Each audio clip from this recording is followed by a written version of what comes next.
हा ढोकळा बघताक्षणी समजू शकाल की हा किती सॉफ्ट आहे ते.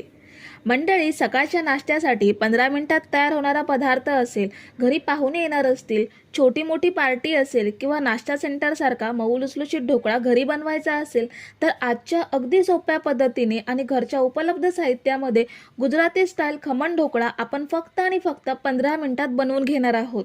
अगदी पहिल्यांदा बनवत असाल तरीही हा ढोकळा अगदी परफेक्ट बनणार आहे अशी रेसिपी आहे.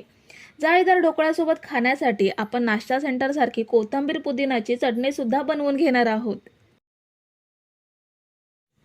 सर्वात आधी आपण मिक्सरच्या जारमध्ये 2.5 वाटी बेसन घेऊयात.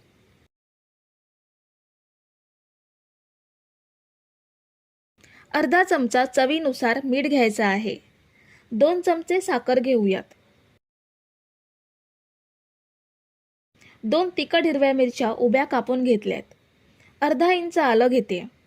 ढोकळ्यामध्ये आलं अवश्य वापरा, यामुळे पोटाला गॅसचा त्रास होणार नाही. 1 अख्ख्या लिंबाचा रस घ्यायचा आहे. लिंबाच्या रसामुळे ढोकळा चटपटीत लागतो आणि ढोकळ्यामध्ये आपण इनो किंवा खायचा सोडा वापरला तर तो लगेच ॲक्टिव्ह होतो आणि ढोकळा छान जाळीदार बनतो. 2 चमचे नेहमीचं जेवणातलं तेल घेऊयात. 2.5 वाटी बेसन घेतलंय, त्यासाठी 1.5 वाटी पाणी घ्यायचं आहे. 1 पूर्ण वाटी आणि अर्धी वाटी म्हणजे टोटल 1.5 वाटी पाणी घेतलंय. पाव चमचा हळद घ्यायची आहे. आता आपण हे मिक्सरला फिरवून घेऊयात. हे छान एकजीव झालं पाहिजे आणि आल्याचा किंवा मिरचीचा तुकडा राहता नाही. सगळं छान बारीक झालं पाहिजे. असं मिक्सरमध्ये फिरवून घेतल्यामुळे हाताने फेटण्याची आवश्यकता नाही आणि बेसनचे बारीक गठ्ठे सुद्धा राहत नाहीत. बेसनचं मिश्रण एका भांड्यात काढून घेऊयात.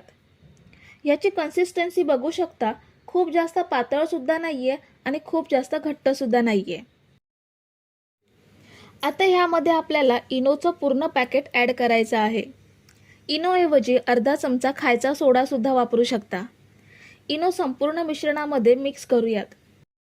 साधारण मिनिटभर तरी हे मिक्स करायचं, म्हणजे इनो सगळीकडे एकसारखा पसरेल. आता आपला ढोकळ्याचं बॅटर तयार आहे. इथे मी एक डबा घेतलाय. संपूर्ण डब्याला तेल पसरवून घेतलंय. आता ह्यामध्ये लगेचच ढोकळ्याचं मिश्रण ओतूयात.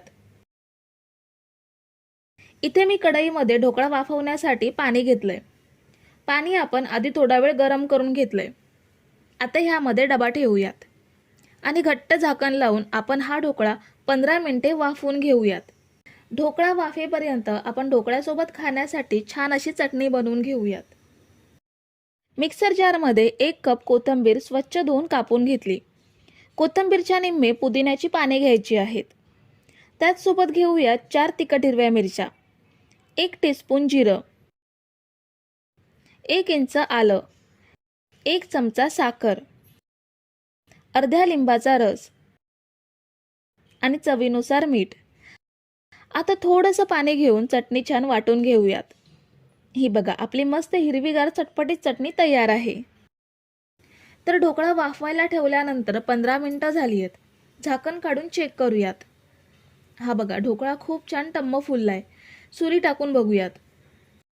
हे बघा, सुरीला ओलसर बॅटर लागलेलं नाहीये, म्हणजे ढोकळा आपला छान वाफला गेलाय. आता हा कढईमधून काढून घेऊयात आणि थंड झाल्यावरच डब्यामधून काढून घेऊयात.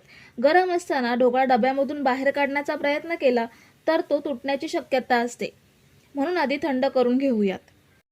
ढोकळा थंड होईपर्यंत आपल्याला फोडणी तयार करायची आहे. एका भांड्यात 4 चमचे तेल घेतलंय. तेल गरम झाल्यावरती 1 चमचा मोहरी घ्यायची आहे. कढीपत्त्याची पाने, 2 हिरव्या मिरच्या कापून घेतल्यात. पाव चमचा हिंग घेऊयात. फोडणी अर्धा मिनिट तेलात छान परतून घ्यायची. फोडणी परतून झाल्यावर पाव वाटी साखर ॲड करायची आणि 1 वाटी पाणी घ्यायचं आहे. आता पाण्याला उकळी काढून घेऊयात. पाण्याला छान उकळी आली आहे आणि साखर सुद्धा विरघळली आहे. आता गॅस बंद करूयात. ढोकळा सुद्धा थोडा थंड झालाय. आपण हा डब्यामधून बाहेर काढून घेऊयात. अगदी सहज डब्यामधून बाहेर आलाय. खूप छान सॉफ्ट ढोकळा तयार झालाय. आता ह्याचे पीसेस करून घेऊयात. जेवढे लहान मोठे पीसेस पाहिजेत तसे आवडीनुसार पीसेस करून घेऊ शकता. कापताना लक्षात येत असेल की ढोकळा किती सॉफ्ट झालाय ते. तुम्ही जर इथेपर्यंत रेसिपी बघताय तर तुम्हाला एक विनंती आहे की व्हिडिओला एक लाईक जरूर करा. ढोकळा आपला कापून झालाय. आता यावर बनवलेली फोडणी पसरवून घेऊयात. आपल्याला हे संपूर्ण पाणी ढोकळ्यामध्ये मुरवून घ्यायचं आहे. ढोकळ्यामध्ये पाणी चांगलं मुरलं की ढोकळा खाताना घशाला चिकटत राहत नाही. पीसेसमध्ये थोडासा गॅप करून घ्यायचा आणि पाणी ॲड करायचं, म्हणजे पाणी ढोकळ्यामध्ये चांगलं मुरलं जाईल. हे बघा, खूप छान ढोकळा तयार झालाय. जाळीदार मऊसूत ढोकळा आपण काही मिनिटांमध्ये तयार करून घेतलाय. पीसेस मी प्लेटमध्ये काढून घेतलेत आणि यावर ओलं खोबरं आणि कोथिंबीर ॲड करते. तुम्ही हे ढोकळा पीसेस असे सुद्धा सर्व करू शकता. तर मंडळी, रेसिपी कशी वाटली हे कमेंट करून नक्की सांगा आणि व्हिडिओला न विसरता लाईक करा. रेसिपी तुमच्या मित्रमैत्रिणींसोबत शेअर करा आणि चॅनलला सबस्क्राईब केलं नसेल तर लगेच सबस्क्राईब करून घ्या. थँक्यू.